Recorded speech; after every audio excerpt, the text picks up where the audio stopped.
이번에는 설 민심 성적표를 좀 알아보겠습니다. 다음 키워드 보여주시죠.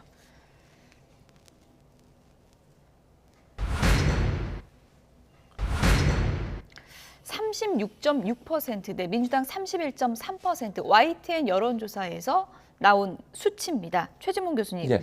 민주당 입장에서는 최근에 성적표를 보면 좀 걱정이 많이 앞서겠어요. 많이 앞서죠. 예. 왜냐하면 저는 개인적으로 이렇게 생각해요. 민주당이 야당으로서의 어떤 강한 모습을 전혀 보이지 못하고 있다고 보거든요. 그러니까 숫자는 많잖아요. 야당이 거대 야당이고 170 몇 석 이상을 180석에 가깝게 의석을 갖고 있음에도 불구하고 효능감을 주는 부분들이 대단히 부족하다고 저는 봐요. 그러니까 이재명 대표에 대한 여러 가지 논란보다는 저는 민주당 의원들에 대해서 국민들이 갖고 있는 실망감이 크다고 봅니다. 그러니까 예를 들면 윤석열 대통령이나 국민의힘 이렇게 앞서가면서 여러 가지 이제 저는 폭주라는 표현을 쓰는데요. 이렇게 하는 것에 대해서 제대로 막지 못한다는 거죠. 이걸 제대로 컨트롤하거나 아니면 좀 막아내서 국민들이 원하는 그런 정치의 모습을 보이지 않는데 그런 모습이 거의 없어요. 끌려다니는 듯한 모습을 보인다는 거죠. 그러니까 여당이 주도권을 쥐고 막 흔들고 있고 야당은 거기에 그냥 끌려가면서 제대로 수습을 못하는 이런 모습이 계속 국민들한테 보이지다 보니까 그렇게 거대 야당을 가지고도 왜 제대로 대안 세력으로서 역할을 제대로 못하느냐 하는 부분에 대한 불만감이 저는 표출됐다고 봐요. 그래서 저는 저 지지율에는요 민주당을 지지하는 사람들의 지지도 있다고 봅니다. 그러니까 처리한 부분에 있어서. 그러니까 뭐 중도층으로 가거나 아니면 지지 정당이 없다고 표현하는 분들이 전통적으로 민주당을 지지했던 분들도 있다고 봐요. 그런 점에서 본다고 하면 민주당이 거대 야당으로서의 역할을 제대로 해주기를 바라는 부분들이 결국 저런 여론조사의 결과가 나오지 않는가 이렇게 보여집니다. 네. 총선이 이제 1년 남짓 남았는데요. 김 의원님 보시기에는 이런 추세가 계속 이어질 수 있을 것이라고 생각하십니까? 어떻습니까? 민주당이 현 태도를 바꾸지 않는다면 이런 추세는 이어질 수밖에 없다고 봅니다. 그러니까 대통령 선거를 통해서 국민들께서 선택을 해주신 겁니다. 근데 민주당이 현재 이루어지는 행보를 보게 되면 거대 의석을 활용해서 이재명 대표를 방탄하고 또 지난 대통령 선거에 대해서 대선 불복이 아닌가 싶을 정도로 현 정부에 대한 발목 잡기에 나서는 모습들이 상당히 보여집니다. 저는 민주당이 과거 우리 국민의힘의 전신이었던 자유한국당, 미래통합당의 반면 교사를 좀 볼 필요가 있다고 보는데요. 네네. 저희가 대통령 선거에 지고 또 대통령 탄핵에도 불구하고 앞서 최 교수님이 말씀 주신 것처럼 야당은 모름지기 여당이 하고 있는 일에 대해서 견제가 중요해. 그래서 강한 대립각을 바탕으로 여기에 대한 발목 잡기에 나섰지만 국민들의 민심은 싸늘했습니다. 예. 그 결과 2020년 총선도 참패를 했죠.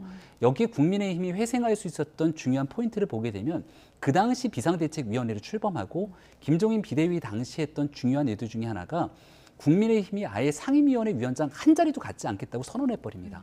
그리고 나서 민주당이 180석 가까운 거대 의석이 있으니 책임지고 한번 열심히 잘해봐라. 하지만 민주당이 그럴 만한 실력을 갖추고 있지 못했기 때문에 부동산을 비롯한 여러 군데 나오는 모든 실정들에 대한 책임을 다 고스란히 민주당이 안을 수밖에 없었거든요. 그러니까 이른바 야당이 갖고 있는 힘을 좀 빼줄 필요가 있는데 민주당의 강력한 지지층들의 요구에 따르면 힘을 빼기는커녕 더 거칠고 강한 방법으로 윤석열 정부를 견제하라는 것 아닙니까? 이 지지층의 딜레마를 극복하지 못하게 되는 순간 중도층의 민심은 떠나갈 수밖에 없을 거고 어려운 위기를 극복하기 위해서 윤석열 정부, 집권 여당이 힘을 실게 되는 국민적 여론은 몰릴 수밖에 없기 때문에 과연 민주당이 이 딜레마를 어떻게 극복할 수 있는지가 총선을 앞둔 가장 큰 과제라고 저는 생각합니다. 이재명 대표에 대한 검찰 수사 관련해서도 민심은 어떻게 생각을 하는지도 좀 물어봤습니다. 그 결과도 함께 보여주시죠. 네, 이 대표에 대한 검찰 수사에 대해서 야당 탄압용 정치 수사다 33.8%, 개인에 대한 비리 수사일 뿐이다 53%, 절반이 넘었습니다. 이것을 민주당 지지층에 한정해서 물어봤더니 사뭇 달라졌습니다. 야당 탄압용이라는 답변이 70%에 육박했고요. 개인에 대한 비리 수사다가 21.7%를 기록했습니다.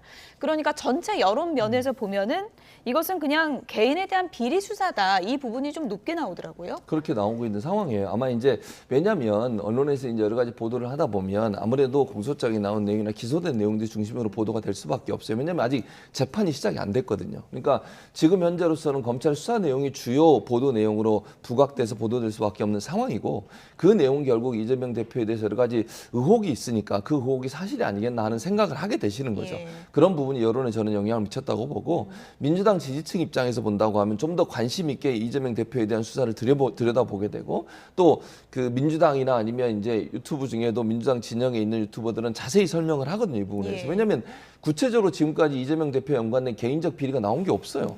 결과적으로 얘기하면 의혹은 있지만 그 의혹이 사실로 증명이 되거나 물질적 실제 물증이 있어서 그걸 증명할 수 있는 상황이 아니라는 거죠.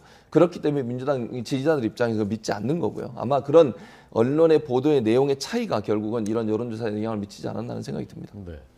좀 전 이제 김정민 위원님께서는 결국 지지율이 올라가려면은 중간층들의 민심을 끌어와야 되는데 예. 민주당 지지층과 중간층의 민심의 결이 많이 다르다. 지금 여기서 이제 같은 양상으로 나오고 있단 말입니다. 이 괴리를 과연 어떻게 극복할 것인가? 그 부분은 어떻게 보십니까? 저는 이렇게 생각해요. 일단 방탄이란 말은 맞지 않다고 봅니다. 지금 뭐 예를 들면 이재명 대표가 출석을 안 합니까? 소환에 응하지 않습니까? 조사를 안 받습니까? 무슨 방탄을 하고 있죠 지금?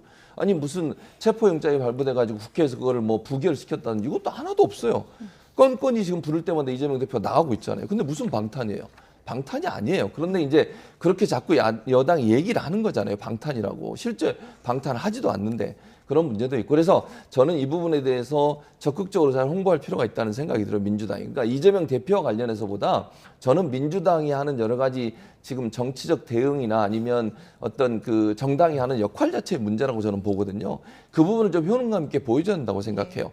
윤석열 대통령에 대해서 지지보다는 지지하지 않는다는 응답수가 훨씬 높지 않습니까 지금? 그럼 윤석열 대통령이 여러 가지 정치적인 국정 운영에 대해서 불만이 있어요. 그 불만에 대한 대안을 좀 마련해 줘야 된다 저는 그렇게 봐요.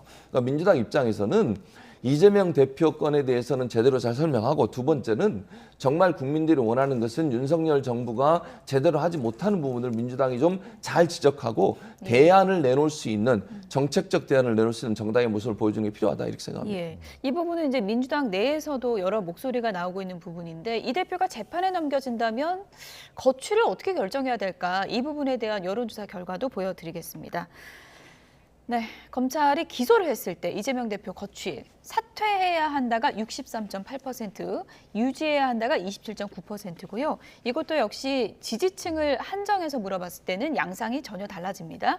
유지해야 한다가 60%가 넘게 나왔습니다. 민주당이 이걸 어떻게 읽어야 될까요? 그러니까 민심과 지지층의 그 마음들이 완전히 다르게 되는 상황들을 고스란히 드러내고 있지 않습니까?